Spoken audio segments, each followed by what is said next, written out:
Muito bem, nessa videoaula veremos o que é escala de pH e pOH, como calcular, as relações entre as constantes de acidez e basicidade, além de alguns materiais usados para medir o pH. As concentrações de H+ e OH- em soluções aquosas são números muito pequenos e, portanto, inconvenientes de lidar.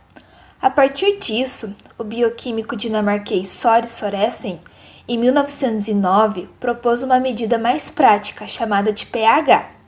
O pH de uma solução é definido como menos log da concentração de H+. Se o valor de pH de uma solução for dado e pede-se o cálculo da concentração de íons H+, aplicamos o antilog. Uma escala de pOH é parecida com a de pH, só que a gente leva em conta os íons OH-, portanto, o pOH é menos log da concentração de íons OH-. Novamente, se der o valor de pOH de uma solução e pede-se o cálculo da concentração de íons OH-, aplicamos também o antilog parecido com o pH. Consideramos outra vez a constante do produto iônico da água a 25 graus Celsius. Aplicando o logaritmo e multiplicando por -1 em ambos os lados, obtemos a seguinte expressão. Das definições de pH e o pOH, nós temos. Com essa equação, nos propicia outra maneira de explicar a relação entre as concentrações de íons OH- e a concentração do íon OH+. Temos aqui a escala de pH e pOH. Podemos observar que a escala de pH é inversamente proporcional à escala de pOH. Uma solução ácida vai de pH 0 a 6, enquanto pOH vai de 14 a 8. Uma solução básica vai de pH 8 a 14, enquanto pOH vai de 0 a 6. E uma solução neutra em ambas as escalas são 7. A gente não pode esquecer da escala de pOH. Se estamos analisando íons de H+ em solução, olhamos o pH. Porém, se analisarmos os íons OH-, devemos analisar o pOH. Nessa tabela aqui estão indicados alguns valores de pH de alguns fluidos comuns. Conforme se pode observar, o pH dos fluidos do corpo humano varia muito, dependendo da localização e função. O valor baixo do pH, ou seja, uma elevada acidez, por exemplo, do suco gástrico, facilita a digestão, enquanto é necessário um valor mais elevado, por exemplo, do sangue, para o transporte de oxigênio. Para medir o pH, é possível usar o pHmetro, um aparelho eletrônico.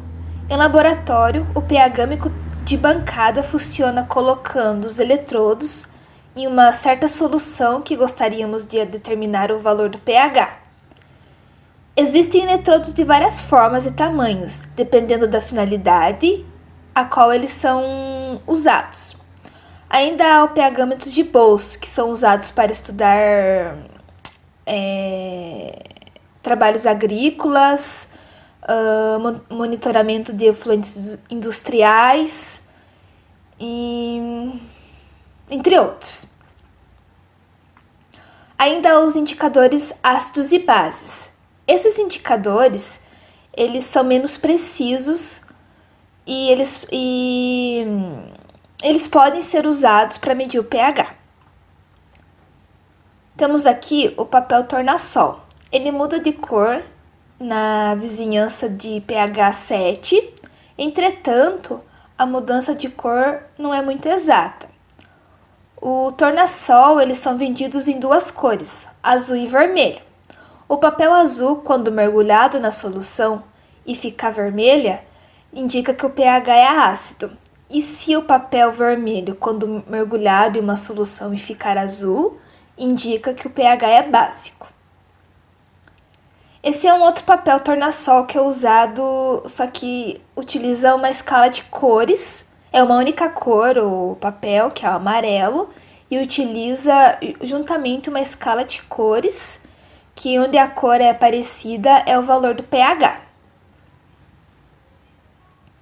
Também temos as fitas de pH, que elas são preparadas com indicador que aponta a escala de pH através de uma variedade de cores. Ao mergulhar a fita na solução ou colocar no bastão de vidro com a solução, ela vai indicar um conjunto de cores e através da escala que é acompanhada na caixinha, que analisa qual é a escala está mais próxima. Também as soluções indicadoras, que elas são substâncias coloridas que por si só existem na forma ácida ou básica. As duas formas têm cores diferentes, assim o indicador fica de uma cor em um ácido e de outra em uma base. Como exemplo, eu trouxe o vermelho de metila, que quando está no pH aproximadamente de 5 ele é vermelho, e quando se aproxima do 6 é um laranja. E quando está com pH maior que 6, ele já se torna amarelo. Outra solução indicadora comum, nós temos a fenolftaleína, que a gente usa bastante no laboratório nas aulas práticas. Que quando o pH está básico, maior que 10, possui uma cor rosa. E quando está ácido, aproximadamente menor que 9, é incolor. Tem os indicadores naturais, que algumas plantas e alimentos eles podem ser usados como indicadores. Eles também podem usar com escalas igual das soluções indicadoras que já foi discutida. Alguns alimentos e plantas que podem ser usados como indicadores são a beterraba, a azaleia, o repolho roxo e eu acredito que seja uma amora essa fruta aqui. Para finalizar, nós podemos estabelecer uma relação entre o Ka e o Kb. Para um ácido qualquer, temos a fórmula geral, com seu respectivo Ka, e para sua base conjugada, temos Q e seu respectivo Kb. Multiplicando Ka por Kb, nós temos o seguinte, e simplificamos, nós temos... Podemos substituir o Ka vezes o Kb por Kw, pois já vimos na videoaula passada que Kw é igual à concentração de íons H+ e OH-. Portanto, para um par ácido-base conjugado, nós temos a seguinte relação. Vale ressaltar que quanto maior o Ka, menos o Kb, isso é, quanto mais forte o ácido, mais fraca a base conjugada. Bom, é isso. Na próxima aula veremos a última teoria, e não a menos importante, a teoria de Lewis.